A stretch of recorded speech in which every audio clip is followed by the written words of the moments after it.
Paper 51. The Planetary Atoms. During the dispensation of a planetary prince, primitive man reaches the limit of natural evolutionary development, and this biologic attainment signals the system sovereign to dispatch to such a world the second order of sonship, the biologic uplifters. These sons, for there are two of them, the material son and daughter, are usually known on a planet as Adam and Eve. The original material son of Satania is Adam, and those who go out to the system worlds as biologic uplifters always carry the name of this first and original son of their unique order. These sons are the material gift of the Creator Son to the inhabited worlds. Together with the planetary prince, they remain on their planet of assignment throughout the evolutionary course of such a sphere. Such an adventure on a world having a planetary prince is not much of a hazard, but on an apostate planet, a realm without a spiritual ruler and deprived of interplanetary communication, such a mission is fraught with grave danger. Although you cannot hope to know all about the work of these sons on all the worlds of Satania and other systems, other papers depict more fully the life and experiences of the interesting pair, Adam and Eve, who came from the core of the biologic uplifters of Jerusalem to upstep the Urantia races. While there was a miscarriage of the ideal plans for improving your native races, still, Adam's mission was not in vain. Urantia has profited immeasurably from the gift of Adam and Eve, and among their fellows and in the councils on high, their work is not reckoned as a total loss. 1. Origin and nature of the material sons of God. The material or sex sons and daughters are the offspring of the Creator Son. The universe Mother Spirit does not participate in the production of these beings, who are destined to function as physical uplifters on the evolutionary worlds. The material order of sonship is not uniform throughout the local universe. The Creator Son produces only one pair of these beings in each local system. These original pairs are diverse in nature, being attuned to the life pattern of their respective systems. This is a necessary provision, since otherwise the reproductive potential of the atoms would be non-functional with that of the evolving mortal beings of the worlds of any one particular system. The Adam and Eve who came to Urantia were descended from the original Satania pair of material sons. Material sons vary in height from 8 to 10 feet, and their bodies glow with the brilliance of radiant light of a violet hue. While material blood circulates through their material bodies, they are also surcharged with divine energy and saturated with celestial light. These material sons, the Adams, and material daughters, the Eves, are equal to each other, differing only in reproductive nature and in certain chemical endowments. They are equal but differential, male and female, hence complemental, and are designed to serve on almost all assignments in pairs. The material sons enjoy a dual nutrition. They are really dual in nature and constitution, partaking of materialized energy much as do the physical beings of the realm, while their immortal existence is fully maintained by the direct and automatic intake of certain sustaining cosmic energies. Should they fail on some mission of assignment, or even consciously and deliberately rebel, this order of sons becomes isolated, cut off from connection with the universe source of light and life. Thereupon they become practically material beings, destined to take the course of material life on the world of their assignment, and compelled to look to the universe magistrates for adjudication. Material death will eventually terminate the planetary career of such an unfortunate and unwise material son or daughter. An original or directly created Adam and Eve are immortal by inherent endowment, just as are all other orders of local universe sonship, but a diminution of immortality potential characterizes their sons and daughters. This original couple cannot transmit unconditional immortality to their procreated sons and daughters. Their progeny are dependent for continuing life on unbroken intellectual synchrony with the mind-gravity circuit of the spirit.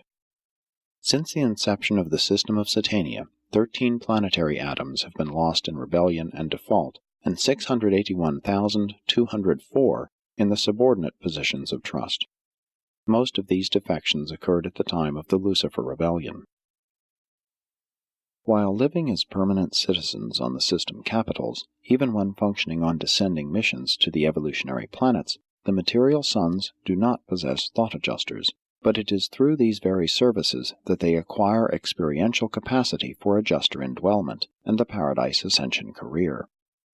These unique and wonderfully useful beings are the connecting links between the spiritual and physical worlds. They are concentrated on the system headquarters, where they reproduce and carry on as material citizens of the realm, and whence they are dispatched to the evolutionary worlds. Unlike the other created sons of planetary service, the material order of sonship is not, by nature, invisible to material creatures like the inhabitants of Urantia. These sons of God can be seen, understood, and can, in turn, actually mingle with the creatures of time, could even procreate with them, though this role of biologic upliftment usually falls to the progeny of the planetary atoms. On Jerusalem, the loyal children of any Adam and Eve are immortal, but the offspring of a material son and daughter procreated subsequent to their arrival on an evolutionary planet are not thus immune to natural death. There occurs a change in the life-transmitting mechanism when these sons are rematerialized for reproductive function on an evolutionary world.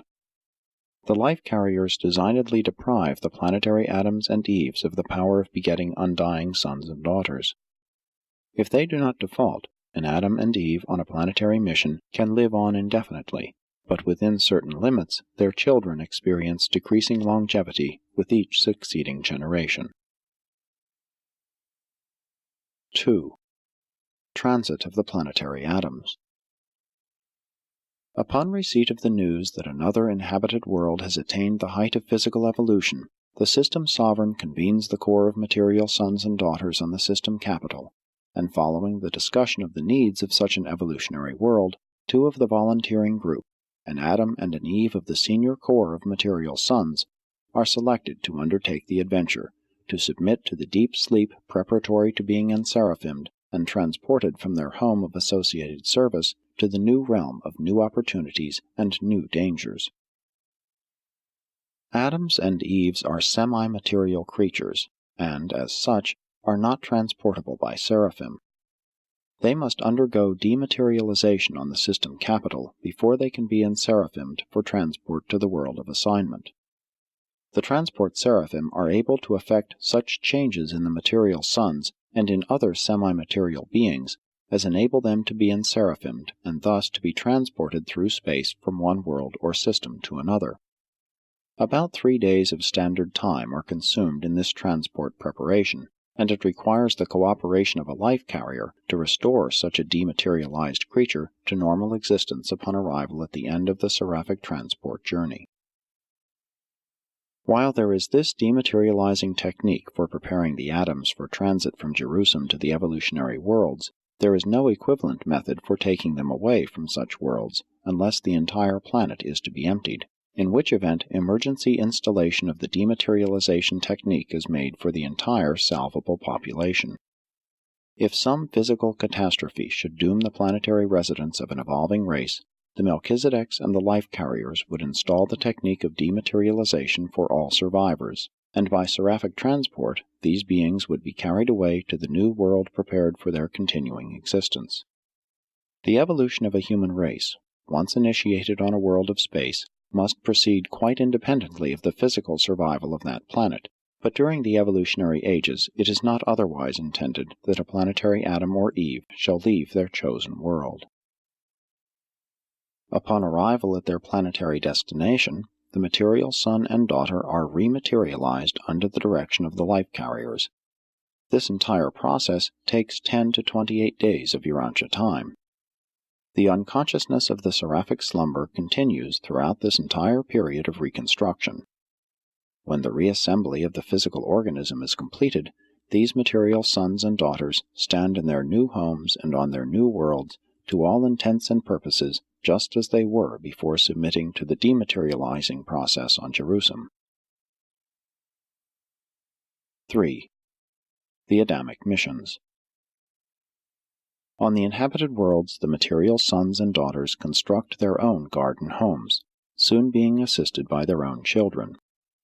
Usually the site of the garden has been selected by the planetary prince, and his corporeal staff do much of the preliminary work of preparation with the help of many of the higher types of native races.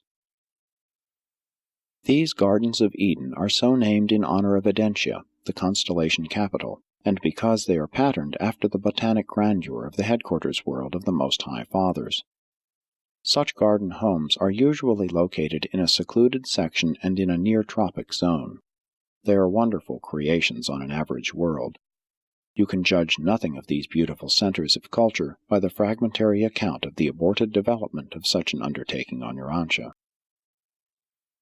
A planetary Adam and Eve are, in potential, the full gift of physical grace to the mortal races. The chief business of such an imported pair is to multiply and to uplift the children of time. But there is no immediate interbreeding between the people of the garden and those of the world. For many generations Adam and Eve remain biologically segregated from the evolutionary mortals while they build up a strong race of their order. This is the origin of the violet race on the inhabited worlds. The plans for race upstepping are prepared by the planetary prince and his staff, and are executed by Adam and Eve. And this was where your material son and his companion were placed at great disadvantage when they arrived on Urantia. Caligastia offered crafty and effective opposition to the Adamic mission, and notwithstanding that the Melchizedek receivers of Urantia had duly warned both Adam and Eve concerning the planetary dangers inherent in the presence of the rebellious planetary prince, this arch-rebel, by a wily stratagem, outmaneuvered the Edenic pair, and entrapped them into a violation of the covenant of their trusteeship as the visible rulers of your world. The traitorous planetary prince did succeed in compromising your Adam and Eve, but he failed in his effort to involve them in the Lucifer rebellion. The fifth order of angels, the planetary helpers, are attached to the Adamic mission, always accompanying the planetary atoms on their world adventures. The core of initial assignment is usually about 100,000. When the work of the Urantia Adam and Eve was prematurely launched, when they departed from the ordained plan, it was one of the seraphic voices of the garden who remonstrated with them concerning their reprehensible conduct. And your narrative of this occurrence well illustrates the manner in which your planetary traditions have tended to ascribe everything supernatural to the Lord God. Because of this, Urantians have often become confused concerning the nature of the Universal Father, since the words and acts of all his associates and subordinates have been so generally attributed to him. In the case of Adam and Eve, the angel of the garden was none other than the chief of the planetary helpers then on duty. This seraphim, Salonia, proclaimed the miscarriage of the divine plan and requisitioned the return of the Melchizedek receivers to Urantia. The secondary midway creatures are indigenous to the Adamic missions. As with the corporeal staff of the planetary prince, the descendants of the material sons and daughters are of two orders, their physical children and the secondary order of midway creatures. These material, but ordinarily invisible planetary ministers contribute much to the advancement of civilization, and even to the subjection of insubordinate minorities who may seek to subvert social development and spiritual progress. The secondary midwayers should not be confused with the primary order, who date from the near times of the arrival of the planetary prince. On Urantia, a majority of these earlier midway creatures went into rebellion with Caligastia, and have, since Pentecost, been interned. Many of the Adamic group who did not remain loyal to the planetary administration are likewise interned. On the day of Pentecost, the loyal primary and the secondary midwayers effected a voluntary union and have functioned as one unit in world affairs ever since. They serve under the leadership of loyal midwayers alternately chosen from the two groups. Your world has been visited by 4 orders of sonship: Caligastia, the planetary prince, Adam and Eve of the material sons of God, Machaventa Melchizedek, the sage of Salem in the days of Abraham, and Christ Michael, who came as the paradise bestowal son. How much more effective and beautiful it would have been had Michael, the supreme ruler of the universe of Nebadon, been welcomed to your world by a loyal and efficient planetary prince, and a devoted and successful material son.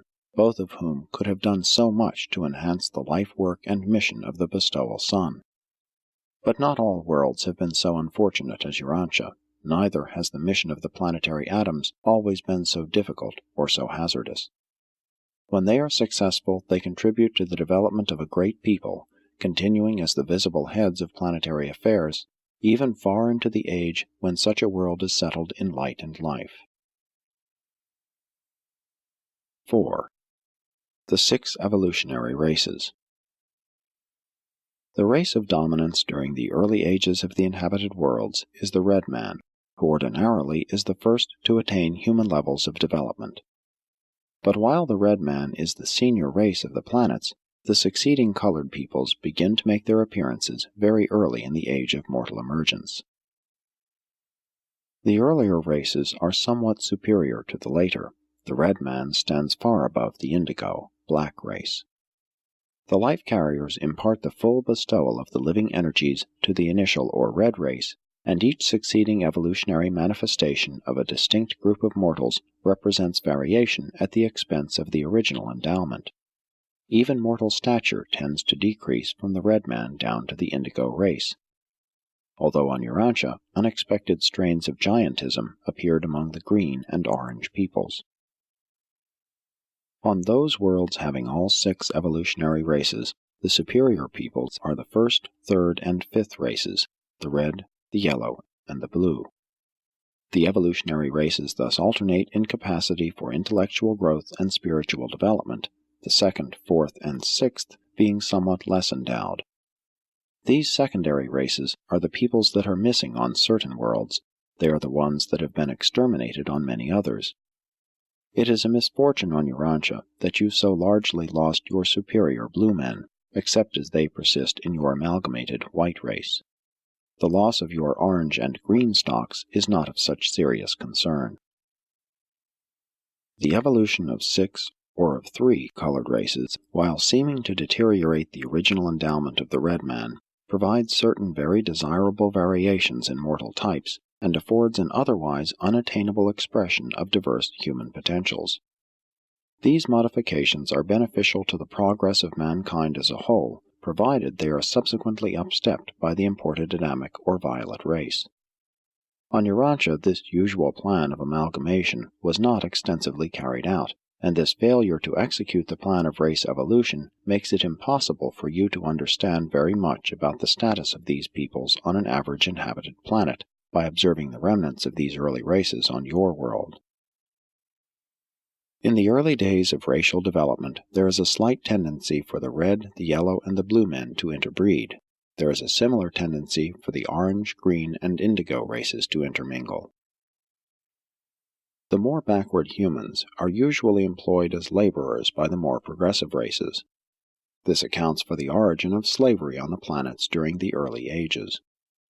The orange men are usually subdued by the red and reduced to the status of servants, sometimes exterminated. The yellow and red men often fraternize, but not always. The yellow race usually enslaves the green, while the blue man subdues the indigo. These races of primitive men think no more of utilizing the services of their backward fellows in compulsory labor than Urantians would of buying and selling horses and cattle. On most normal worlds, involuntary servitude does not survive the dispensation of the planetary prince, although mental defectives and social delinquents are often still compelled to perform involuntary labor. But on all normal spheres, this sort of primitive slavery is abolished soon after the arrival of the imported violet or Adamic race. These 6 evolutionary races are destined to be blended and exalted by amalgamation with the progeny of the Adamic uplifters. But before these peoples are blended, the inferior and unfit are largely eliminated. The planetary prince and the material sun, with other suitable planetary authorities, pass upon the fitness of the reproducing strains. The difficulty of executing such a radical program on Urantia consists in the absence of competent judges to pass upon the biologic fitness or unfitness of the individuals of your world races. Notwithstanding this obstacle, it seems that you ought to be able to agree upon the biologic disfellowshipping of your more markedly unfit, defective, degenerate, and antisocial stocks. 5. Racial amalgamation, bestowal of the Adamic blood. When a planetary Adam and Eve arrive on an inhabited world, they have been fully instructed by their superiors as to the best way to effect the improvement of the existing races of intelligent beings. The plan of procedure is not uniform. Much is left to the judgment of the ministering pair, and mistakes are not infrequent, especially on disordered, insurrectionary worlds such as Urantia. Usually the violet peoples do not begin to amalgamate with the planetary natives until their own group numbers over 1 million. But in the meantime, the staff of the planetary prince proclaims that the children of the gods have come down, as it were, to be one with the races of men, and the people eagerly look forward to the day when announcement will be made that those who have qualified as belonging to the superior racial strains may proceed to the Garden of Eden and be there chosen by the sons and daughters of Adam as the evolutionary fathers and mothers of the new and blended order of mankind. On normal worlds, the planetary Adam and Eve never mate with the evolutionary races. This work of biologic betterment is a function of the Adamic progeny. But these Adamites do not go out among the races. The prince's staff bring to the Garden of Eden the superior men and women for voluntary mating with the Adamic offspring. And on most worlds it is considered the highest honor to be selected as a candidate for mating with the sons and daughters of the garden. For the first time, the racial wars and other tribal struggles are diminished, while the world races increasingly strive to qualify for recognition and admission to the garden. You can at best have but a very meager idea of how this competitive struggle comes to occupy the center of all activities on a normal planet. This whole scheme of race improvement was early wrecked on Urantia. The violet race is a monogamous people, and every evolutionary man or woman uniting with the Adamic sons and daughters pledges not to take other mates and to instruct his or her children in single-matedness.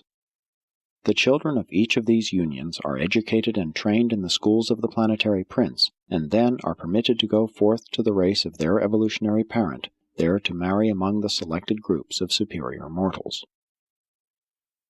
When this strain of the material sons is added to the evolving races of the worlds, a new and greater era of evolutionary progress is initiated. Following this procreative outpouring of imported ability and super-evolutionary traits, there ensues a succession of rapid strides in civilization and racial development. In 100,000 years, more progress is made than in 1,000,000 years of former struggle.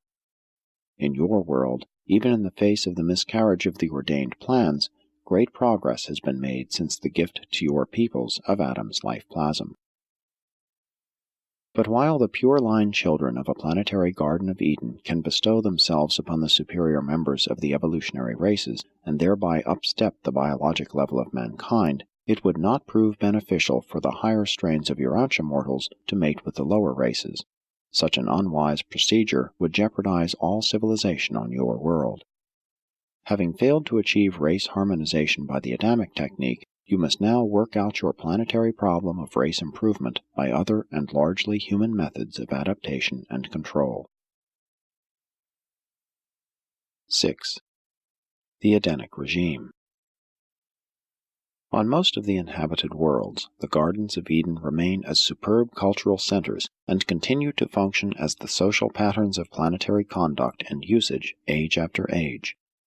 Even in early times, when the violet peoples are relatively segregated, their schools receive suitable candidates from among the world races, while the industrial developments of the garden open up new channels of commercial intercourse.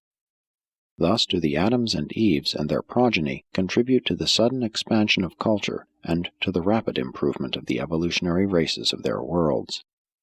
And all of these relationships are augmented and sealed by the amalgamation of the evolutionary races and the sons of Adam, resulting in the immediate upstepping of biologic status, the quickening of intellectual potential, and the enhancement of spiritual receptivity. On normal worlds, the garden headquarters of the violet race becomes the second center of world culture, and, jointly with the headquarters city of the planetary prince, sets the pace for the development of civilization. For centuries, the city headquarters schools of the planetary prince and the garden schools of Adam and Eve are contemporary. They are usually not very far apart, and they work together in harmonious cooperation. Think what it would mean on your world if somewhere in the Levant there were a world center of civilization, a great planetary university of culture which had functioned uninterruptedly for 37,000 years.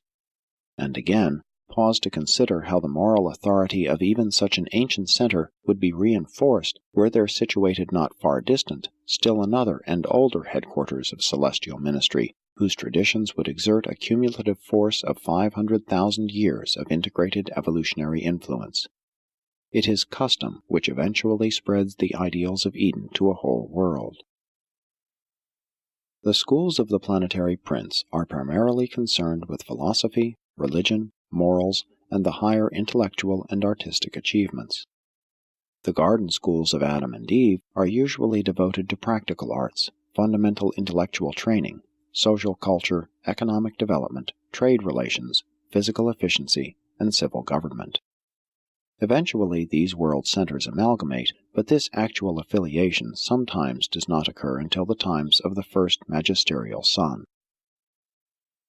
The continuing existence of the planetary Adam and Eve, together with the pure line nucleus of the violet race, imparts that stability of growth to Edenic culture, by virtue of which it comes to act upon the civilization of a world with the compelling force of tradition. In these immortal material sons and daughters, we encounter the last and the indispensable link connecting God with man, bridging the almost infinite gulf between the eternal Creator and the lowest finite personalities of time. Here is a being of high origin who is physical, material, even a sex creature like Urantia mortals, one who can see and comprehend the invisible planetary prince and interpret him to the mortal creatures of the realm, for the material sons and daughters are able to see all of the lower orders of spirit beings. They visualize the planetary prince and his entire staff, visible and invisible. With the passing of centuries, through the amalgamation of their progeny with the races of men, this same material son and daughter become accepted as the common ancestors of mankind, the common parents of the now blended descendants of the evolutionary races. It is intended that mortals who start out from an inhabited world should have the experience of recognizing 7 fathers. 1. The biologic father, the father in the flesh. 2. The father of the realm, the planetary Adam. 3. The father of the spheres, the system sovereign. 4. The Most High Father, the constellation Father. 5. The Universe Father, the Creator Son and supreme ruler of the local creations. 6. The Super Fathers, the Ancients of Days who govern the super-universe. 7. The Spirit or Havona Father, the Universal Father who dwells on paradise and bestows his Spirit to live and work in the minds of the lowly creatures who inhabit the universe of universes. 7. United Administration. From time to time the Avonal Sons of Paradise come to the inhabited worlds for judicial actions, but the first Avonal to arrive on a magisterial mission inaugurates the 4th dispensation of an evolutionary world of time and space. On some planets, where this magisterial son is universally accepted, he remains for one age, and thus the planet prospers under the joint rulership of 3 sons, the planetary prince, the material son, and the magisterial son, the latter 2 being visible to all the inhabitants of the realm. Before the first magisterial son concludes his mission on a normal evolutionary world, there has been effected the union of the educational and administrative work of the planetary prince and the material son. This amalgamation of the dual supervision of a planet brings into existence a new and effective order of world administration. Upon the retirement of the magisterial son, the planetary Adam assumes the outward direction of the sphere. The material son and daughter thus act jointly as planetary administrators until the settling of the world in the era of light and life, whereupon the planetary prince is elevated to the position of planetary sovereign. During this age of advanced evolution, Adam and Eve become what might be called joint prime ministers of the glorified realm. As soon as the new and consolidated capital of the evolving world has become well established, and just as fast as competent subordinate administrators can be properly trained, Sub-capitals are founded on remote land bodies and among the different peoples. Before the arrival of another dispensational sun, from 50 to 100 of these sub-centers will have been organized. The planetary prince and his staff still foster the spiritual and philosophic domains of activity. Adam and Eve pay particular attention to the physical, scientific, and economic status of the realm. Both groups equally devote their energies to the promotion of the arts, social relations, and intellectual achievements. By the time of the inauguration of the fifth dispensation of world affairs, a magnificent administration of planetary activities has been achieved. Mortal existence on such a well-managed sphere is indeed stimulating and profitable. And if Urantians could only observe life on such a planet, they would immediately appreciate the value of those things which their world has lost through embracing evil and participating in rebellion. Presented by a secondary Lanonandex sun of the Reserve Corps.